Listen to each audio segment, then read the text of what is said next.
Breaking news చూస్తున్నాం. ఎన్నికల వేళ బీఆర్ఎస్ పార్టీకి షాక్ ఇచ్చారు గాంధారి మండల రైతు సమన్వయ సమితి కోఆర్డినేటర్ మనోహర్ రావు. బీఆర్ఎస్ పార్టీకి రాజీనామా చేస్తున్నట్లు ఆయన ప్రకటించారు. రాజీనామాకు గల కారణం ఎల్లారెడ్డి ఎమ్మెల్యే జాజల సురేందర్ స్థానిక సమస్యలు పట్టించుకోకపోవడమే అన్నారు. ఎల్లారెడ్డి నియోజక కాంగ్రెస్ అభ్యర్థి మదన్ సమక్షంలో ఈ రోజు ఆయన కాంగ్రెస్ పార్టీలో చేరారు. రైతు సమన్వయ సమితి కోఆర్డినేటర్ మనోహర్ రావు రాజీనామా గురించి పూర్తి వివరాలు ఆయన మాటల్లోనే తెలుసుకున్నారు.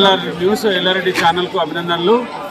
ఈరోజు నేను గాంధారి మండల రైతు సమన్వయ సమితి కోఆర్డినేటర్గా ఉండి రాజీనామా చేయడం జరిగింది ఆ పదవికి.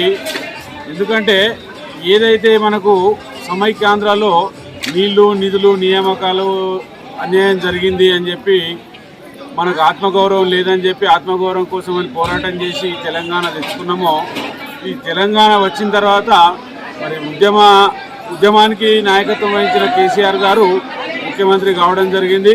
మన తెలంగాణ ప్రజలందరూ ఆయన ఓట్లేసి గెలిపించి ముఖ్యమంత్రిని చేస్తే ఈరోజు వారు చేస్తున్న పని ఏందా అంటే 119 కాన్స్టిట్యున్సీలను సమానంగా చూడకుండా ఎవరైతే బలవంతులైన నాయకులు ఉన్నారో అదే కాన్స్టిట్యున్సీలకు ఫండ్స్ మళ్లించి అబ్నార్మల్ ఉండవలసిన దానికంటే ఎక్కువ ఫండ్స్ అటు మళ్లించి ఒక సిద్దిపేట, ఒక సిరిసిల్ల, ఒక గజ్వేల్, ఒక బాన్సువాడ, ఒక నల్గొండ, ఒకటి ఈ విధంగా ఎక్కడెక్కడనో కొన్ని కాన్స్టిట్యున్సీలకనే పరిమితం చేస్తూ మిగతా కాన్స్టిట్యున్సీలను అన్యాయం జరుగుతుంది. మరి ఇది సమైక్యాంధ్రులు కూడా ఇంత అన్యాయం చేయలేదు.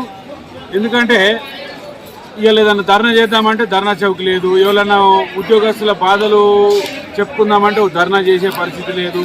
ఇవాళ ఒక కాంట్రాక్టర్లు బిల్లులు రాక ఊరేసుకొని వచ్చే పరిస్థితి.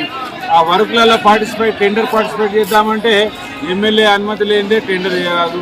ఇదేందుకు వచ్చిందిరా బాబు ఈ తెలంగాణ అనే ధోరణిలో ఉన్నది ఇప్పుడు ఈ పరిస్థితి. అయితే ఈ ఎమ్మెల్యేలు అంటే పరిపాలనా సౌలభ్యం కొరకు ఇచ్చిర్రా, లేకుంటే ఎమ్మెల్యేలు అటు ఇటు పోతే నాకు ఇబ్బంది అవుతుందనే భయంతో వారికి స్వేచ్ఛనిచ్చిండా చంద్రశేఖర్ ముఖ్యమంత్రి గారు ఎమ్మెల్యేలకు? కానీ వారు సామంతరాజుల లెక్క వాళ్ళ ఓన్ ఒక సంస్థానాధీశుల లెక్క ప్రవర్తిస్తూ తెలంగాణ ప్రజలకు తీరని అన్యాయం చేస్తున్నారు. ఇలా ఇది బంగారు తెలంగాణ కాదు, బానిసల తెలంగాణ. బానిసల తెలంగాణగా తయారైంది కాబట్టి మా లాంటి చిన్న చిన్న గొంతులు ఎంత గొంతు దించుకున్నా వారు వినే పరిస్థితులు లేరు. నా చేతనైన కాడికి వారికి ఉత్తరాలు రాయడం కూడా జరిగింది ముఖ్యమంత్రి గారికి. అయ్యా, భూ ప్రక్షాళన మొదలుపెట్టినావు, మరి రాజకీయ ప్రక్షాళన మొదలుపెట్టు. నీతి నిజాయితీలు గల నాయకులను ఎన్నుకొని మీరు ఎమ్మెల్యేలుగా పెట్టనుండ్రి. వారికి ప్రజలు ఓట్లేస్తుంది, నిజాయితీగానే సేవ జరుగుతుండే. మొత్తం పెట్టుబడిదారులను తెచ్చి ఇవాళ భారతదేశంలోనే అత్యంత ఖరీదైన ఓట్లు ఎక్కడున్నాయా ఎన్నికలంటే తెలంగాణలో అనే పరిస్థితి తెచ్చిపెట్టారు చంద్రశేఖరరావు గారు. మరి మొన్న టికెట్ ఇచ్చిన ఎమ్మెల్యేలకు మనిషికి బీఫామ్తో పాటు 45 లక్షల రూపాయల చెక్కులు ఇవ్వగలిగినవే. ఆ డబ్బులన్నీ ఎక్కడి నుంచి వచ్చినట్టు? అవేమో అధికారికంగా, అనధికారికంగా ఒక్కొక్క ఎమ్మెల్యేకు 20 కోట్లు 30 కోట్లు పంపడం జరిగింది. మరి ఈ డబ్బులన్నీ ఎక్కడి? ఇవన్నీ ప్రజల సంపద కాదా? మరి ఇది ఏం తెలంగాణ? ఒక నీతిమంతుడు నిజాయితీమంతుడు వాడు ఎన్నికలలో పోటీ చేసే పరిస్థితి లేకుండా ఇలా పరిస్థితి చేసి పెట్టిండు. మళ్ళొకటి, చంద్రశేఖరరావు గారు ఈ తెలంగాణలో అంటే ఈ విషయాలు ఎవ్వి కూడా ఏ నాయకులు కూడా ప్రజలకు వివరించి చెప్పట్లేదు.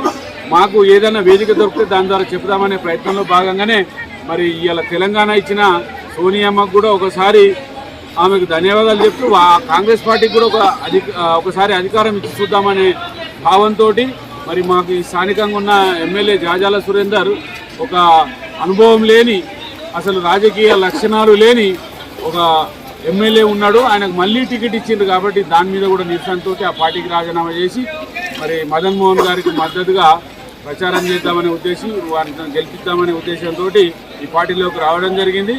దయచేసి ఓటర్లందరికీ విజ్ఞప్తి ఏంటంటే ఏ పథకాలు కూడా ఆగవు. ఏ గవర్నమెంట్ వచ్చినా ఉన్న పథకాలు కొనసాగుతూనే ఉంటాయి. కాబట్టి ఎప్పుడో ఎన్టీ రామారావు గారు 50 రూపాయల 75 రూపాయల పెన్షన్ చార్జ్ చేస్తే అది ఇవాళ 2000కి వచ్చింది. రేపు పొద్దుగాల ఏ గవర్నమెంట్ వచ్చినా పెరుగుతూనే ఉంటుంది. కాబట్టి అది అలాంటి ఏమి ఎఫెక్ట్ పడదు. ఈ బీఆర్ఎస్ బానిసలు ఇలా వ్యక్తిత్వం లేని వాళ్ళంతా బీఆర్ఎస్లు ఉన్నారు. ఎందుకంటే అలా ఎవరు మాట్లాడడానికి లేదు, అంతా బానిస బతుకులే, చేతులు కట్టుకోవాలి, నిల్చోవాలి, ఎమ్మెల్యే చెప్తే వినాలి, అందరి పరిస్థితి బందే ఉన్నది.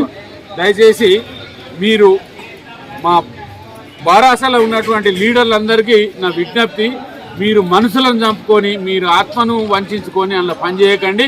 మీ ఆత్మాభిమానం మేరకు బయటకు వచ్చి మీరు సర్వస్వతంత్రులుగా మీరు మీ వ్యక్తిత్వాన్ని ప్రదర్శించుకోవాలని విజ్ఞప్తి చేస్తూ, మరి ఈ గవర్నమెంట్లో గురేసుకొని చచ్చిపోతున్న సర్పంచులు, 6 నెలల దాకా జీతాలు రాని స్వీపర్లు, గ్రామ పంచాయతీలకు ఒక ఫండ్స్ లేవు, మిడ్ డే మీల్స్ వండి పెట్టే పేద మహిళలకు బిల్స్ లేవు. ఇదేం బంగారు తెలంగాణ?